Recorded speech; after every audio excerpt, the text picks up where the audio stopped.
Well, welcome back. Not sure how I'm filing this away, but I think today is the day this Cordoba loses its motor. So I think today that's part of the goal. I know he's been trying to kind of go through the sheet metal and clean that up a little bit. Not sure what the future for this car is, but this engine, it's not staying with it. I believe eventually this engine might be the core that we use for the Cuda. We haven't really decided if we're going to do, a newer Hemi engine or something old school. There's a lot to be said both ways, and honestly I think it's not a cost thing, because I think the cost is about the same both ways for what we want to do. But you look at that and oh boy, there's a lot going on in there. And it's a Chrysler, which means that transmission's 100 miles long. So the upside, looks like we're going to reach some of that. I don't know if we're going to try to push it in or not. I was out of town last week, so I'm a little behind on some of these projects. And you can see she's sitting a lot lower on this side. And I do believe this is a torsion bar torque box type car. I don't believe it was leaf springs here. Let's take a look.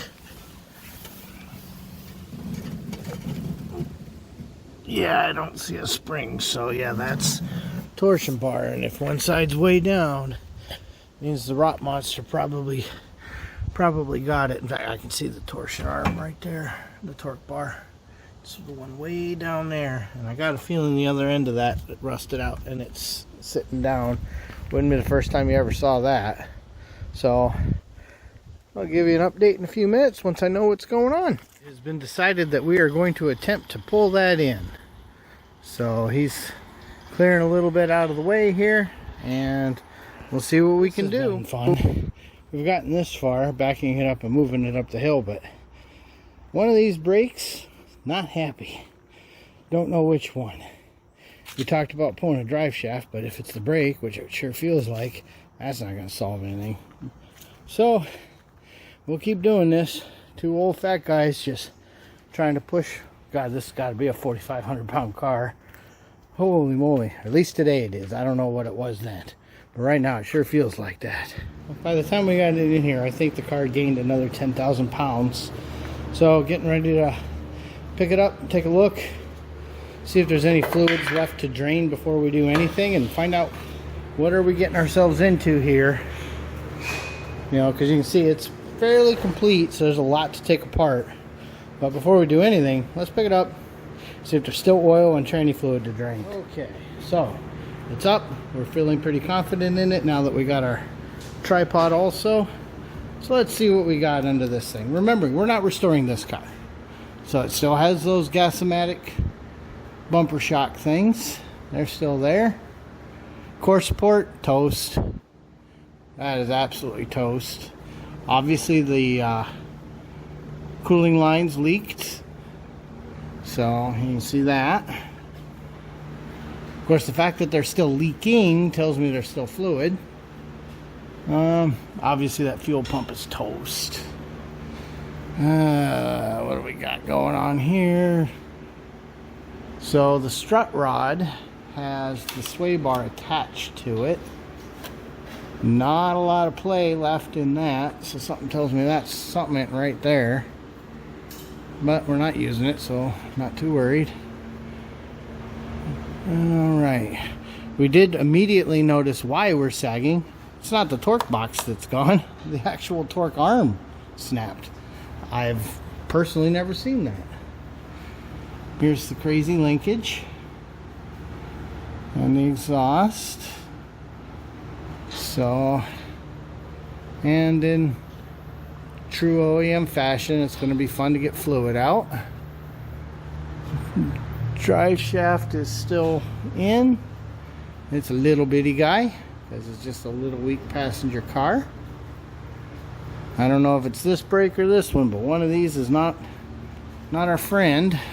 Oh boy, that does not turn easy. Yeah, no, none of these are, they've been sitting a long time. Let's see, what else do we see here? Yeah, there's a lot of Minnesota in here. Unfortunately, this bumper has seen too much Minnesota.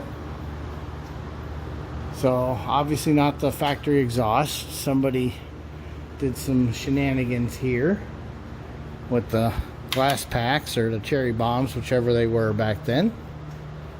And although they did keep the crossover, so it probably made it sound a little more reasonable. Yeah, we're gonna check for fluids here in a minute. But you can see, yeah, it's so Minnesota under here. Honestly, I'm surprised the floors are as good as they are. I would have expected them to actually be worse. You know, just based on what I expected here. So, yeah. And I don't know a lot about these. I know there's some kind of key for adjusting them, but I don't really know much about them, because I don't tend to work on these. But you can see that is pushing against an area that's very weight reduced. There's a lot of weight reduction there. But yeah, we're not replacing that. He's gonna have to, in the short term, he's probably gonna have to put some 2x4s in there just to kind of hold it. Yeah, here's where the key gets adjusted, right here. See, on a truck it's usually back there, but the key is up here on this, on the control arm. So I'm just looking to see. It looks like this is not a, well, I mean, yeah, I guess technically it's a dropout K member, because you got one here, one here, one here, and one right there. The odds of us getting those free, not the best. You know, we'll take a look and see if that makes the best sense, or should we just yank it out the top. The exhaust is obviously going to be in our way. We're going to have to get that out. Yeah, drain the trans. If we go out the top, I don't think the trans is going to be able to come with it, because this nose is so long. So, okay, well, I will do a little poking around and let's see what we know. Oh, draining that, as soon as that opened, I'm like, ooh, gas. So, there was a lot of gas in that oil. You can still smell it. And I think that's been a little while. Oh, yeah, we're also going to have to check for water. Just thought of that. That made a mess. I just yanked that sensor there that I think has something to do with reverse or something, but that got me. It was going so good, and then suddenly it blooped, hit the pipe, came across, covered my face, my shirt. But drive shaft's out, and plenty of tranny fluid has been drained now, so I'm not as worried about that. So just a little here, a little there. Okay, so moving on, we got one torque converter bolt, but obviously we're gonna have to get all this stuff in front of the engine out first. We just got the petcock working, so we're gonna drop the car down, let that drain, because that is a lot easier. If we let it fall like that, it's gonna be everywhere. See, we're at the, well, start taking stuff apart phase, because it's got to be done. Okay, we're slowly getting there. We're trying not to cut any wiring, because you never know, you know, if someone decides they want this project, they're going to want their wiring. And I'm perfectly willing to cut hoses, because they're all garbage anyway. Getting ready to pull the AC. Got the alternator out. The thing's that's a little heavy. Okay. That is a heavy sucker. And there was a bolt that was a little rusty that fought us. The one that went through that bottom hinge and went through the timing cover. That was rusted in there pretty good this way. And it took a little smacking and a lot of convincing and a little cussing, but we got it. Getting ready to pull the rad, so we figured better get these pulled. Of course, we figured out why this was all gross. That's because it had a great big hole in it and it broke as soon as I turned it. This one came off pretty good. Not that we really care at this point. It's kind of like we don't really care about saving this hose, but you know, if you can, why not? But if we have to, we'll just cut it. But that radiator's coming out here in just a few minutes. With that radiator out, we get kind of a little more space. Of course, now we get to fight the fan. You know, that's always a given. I love the belts. You can definitely tell where the pulleys were. Those belts they might not have any more miles in them.